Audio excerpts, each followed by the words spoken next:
नमस्कार दोस्तों, मेरा नाम है स्वप्निल और आप देख रहे हैं स्वप्निल वेल्थ मंत्रा। कभी कभी वीडियो डालने में थोड़ा टाइम लग जाता है, इसलिए नाराज मत होइएगा।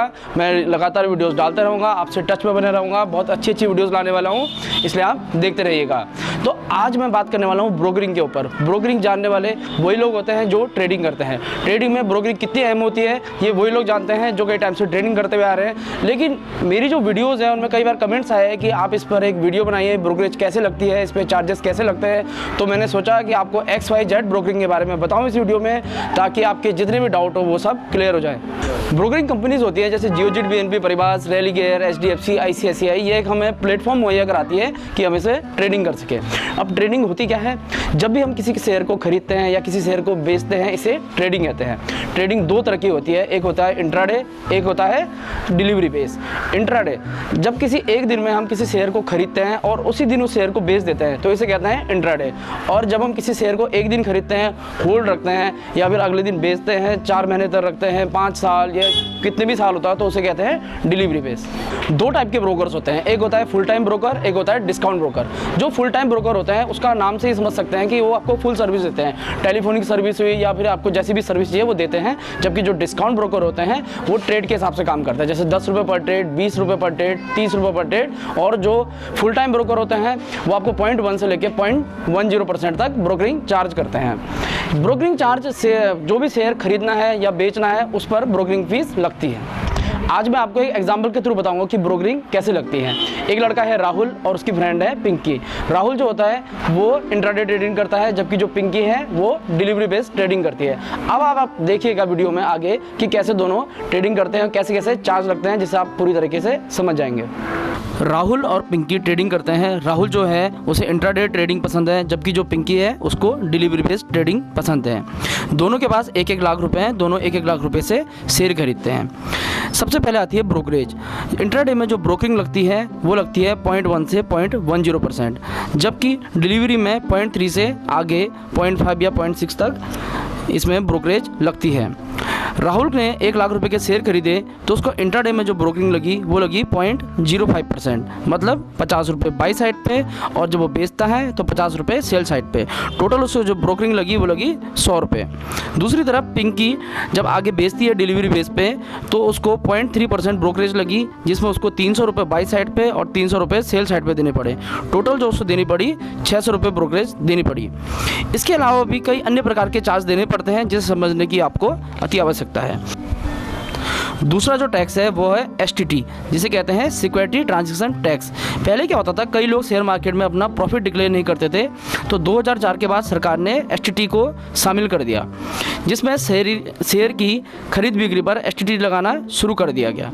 इंट्राडे में जो STT लगती है वो लगती है 0.025%, जबकि डिलीवरी पे लगती है 0.1%।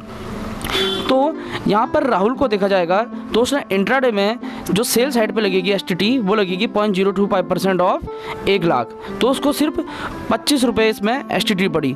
जबकि दूसरी तरफ हम देखेंगे पिंकी को 0.1% ऑफ टोटल ट्रांजेक्शन पड़ा, वो पड़ा बाई साइड पे 100 रुपये और सेल साइड पे 100 रुपये। टोटल जो उसको STT देनी पड़ी वो देनी पड़ी 200 रुपये। तीसरा आता है टैक्स, सर्विस टैक्स। इसको देना पड़ता है ब्रोकरेज के ऊपर। आजकल जो सर्विस टैक्स चल रहा है वो चल रहा है 15%। तो यहाँ पर हम देखेंगे राहुल ने जो ब्रोकरिंग दी वो दी 100 रुपये। 100 रुपये का जो 15% है वो हुआ 15 रुपये, और दूसरी तरफ पिंकी ने जो दी वो 600 का 15% 90 रुपये इसमें सर्विस टैक्स दिया। अगला टैक्स आता है स्टैम्प ड्यूटी। स्टैम्प ड्यूटी जो होती है वो सरकार की तरफ से लगती है, और हर स्टेट में अलग अलग स्टैम्प ड्यूटी के चार्जेस होते हैं। जैसे महाराष्ट्र में जो इंट्राडे ट्रेडिंग के जो चार्जेस होते हैं स्टैम्प ड्यूटी के वो है 0.002%, जबकि डिलीवरी के हैं 0.01%। तो राहुल का ने जो इंट्राडे में ट्रेडिंग करी उसमें उसको जो स्टैम्प ड्यूटी देनी पड़ी वो देनी पड़ी 0.002%। तो उसको 2 रुपये बाई साइड पे, 2 रुपये सेल साइड पे, तो टोटल उसको 4 रुपये पड़े। जबकि दूसरी तरफ पिंकी ने 0.01% स्टैम्प ड्यूटी दी तो उसको 10 रुपये बाई साइड पे, 10 रुपये सेल साइड पे, तो टोटल 20 रुपये उसने स्टैम्प ड्यूटी दी। अगला चार्जेस आता है ट्रांजैक्शन चार्जेस। ये जो होते हैं वो एक्सचेंज लगाते हैं। इसमें इंट्राडे व डिलीवरी में समान चार्ज लगते हैं। जैसे NSE में 0.00325% इंट्राडे में, जबकि 0.00325% डिलीवरी में लगते हैं। जबकि BSE में 0.00275% इंट्राडे में और जबकि 0.00275% डिलीवरी पे लगते हैं। इस तरीके देखा जाएगा तो 1 लाख के ऊपर राहुल ने 0.00325% दिया और इसमें उसको टोटल बाई साइड पे 3.25 रुपये दिए, 3.25 सेल साइड पे दिए, तो 6.50 रुपये उसने ट्रांजेक्शन चार्जेस दिया। दूसरी तरफ जो पिंकी है उसने 1 लाख रुपए के ऊपर 0.00325% दिया, तो उसने भी 3.25 बाई साइड पे, 3.25 सेल साइड पे, टोटल 6.50 रुपये ट्रांजेक्शन चार्जेस दिए। अगला जो चार्ज आता है वो आता है सेबी टर्नओवर चार्जेस। ये सेबी लगाती है क्योंकि सेबी जो शेयर मार्केट होता है उसको पूरा रेगुलेट करती है। इसके जो चार्जेस है वो है 0.0002%। तो इस तरीके से 1 लाख का जो राहुल ने दिया सेबी टर्नओवर चार्जेस वो दिया 0.2 बाई साइड पे, 0.2 सेल साइड पे, टोटल 0.4 रुपीज़। और दूसरी तरफ पिंकी ने जो दिया वो दिया 0.2 बाई साइड पे, 0.25 साइड पे, टोटल 0.4%। अगला जो चार्ज आता है वो है DP चार्जेस। ये डिपॉजिटरी पार्टिसिपेंट्स होते हैं। भारत में NSDL व CDSL 2 डिपॉजिटरी हैं। जो भी शेयर्स हम डिलीवरी के लिए खरीदते हैं उसे डिपॉजिटरी में रखा जाता है। इसके लिए डिपॉजिटरी कुछ चार्ज करते हैं।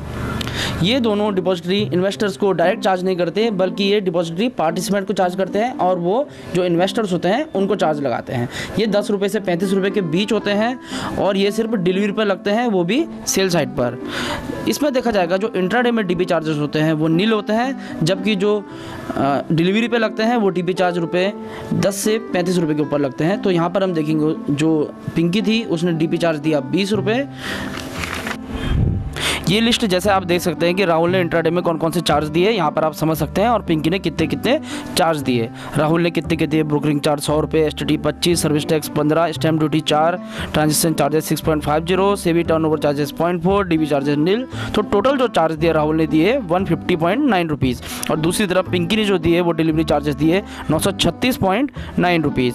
तो फ्रेंड्स यहाँ पर आप देख लीजिए, कभी कोई शेयर खरीदते हैं या बेचते हैं तो इसमें ब्रोकरिंग चार्ज का बहुत ध्यान रखिएगा। जैसे आप देख रहे हैं दोनों, ये चार्ज देना आपको ज़रूरी होता है, उसके बाद ही अपना प्रॉफिट निकालिएगा। इन सब के अलावा भी आपको एक टैक्स देना पड़ता है जिसे कहते हैं कैपिटल गेन टैक्स। इसको समझना आपके लिए बहुत ज़रूरी है क्योंकि ये बहुत अहम टैक्स होता है। जब भी आप कोई शेयर खरीदते हैं और उसे 1 साल से पहले बेच देते हैं तो उसमें आपको 15% कैपिटल गेन टैक्स देना पड़ता है। ये चीज़ इंट्राडे में अलग है। इंट्राडे में जो कैपिटल गेन टैक्स देना पड़ता है वो टैक्स स्लैब के हिसाब से देना पड़ता है। तो इसलिए मैं आपको सजेस्ट करता हूँ कि कोई भी शेयर अगर आप डिलीवरी के लिए खरीदें तो उसे 1 साल के बाद बेचें, जिससे आप 15% कैपिटल गेन टैक्स से बच जाएंगे। इसके अलावा कई कंपनी तो ऐसी होती हैं जब आप 1 साल तक वो शेयर होल्ड रखते हो तो आपको बोनस भी देती हैं। तो इस तरीके से आपने ब्रोकरिंग को समझा, कैपिटल गेन टैक्स को समझा, आपको XYZ सब समझ में आ गया होगा। आपको जो भी कुछ पूछना है आप मुझे कमेंट्स में पूछ सकते हैं। तो आज का स्वप्निल मंत्र ऑफ द वीक, आपको मैं आज एक FC ऐप बताने वाला हूं जो छोटे मोटे जो बिजनेसमैन होते हैं, छोटा मोटा जो लोन लेना चाहते हैं और उन्हें बैंक से लोन नहीं मिल पा रहा है, तो वो इस ऐप के जरिए लोन के लिए अप्लाई कर सकते हैं। इसका नाम है ऐप का लोन फ्रेम। पर इसमें कंडीशन ये है कि जो लोग 2 साल से ज़्यादा हो गया उन्हें बिजनेस करते हुए, तो वो लोग इसमें अप्लाई कर सकते हैं। इसमें 5 करोड़ तक का लोन मिलता है। आपको कुछ नहीं करना है, ऐप में रजिस्टर करना है, जितना भी आपको लोन चाहिए उसके लिए अप्लाई करना है।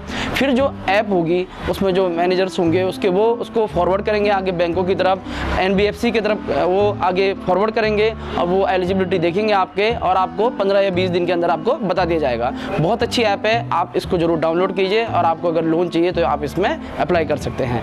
साथ में मेरी वीडियोज़ को देखिए, लाइक करिए, शेयर करिए। Thank you so much. Swapnil wealth Mantra.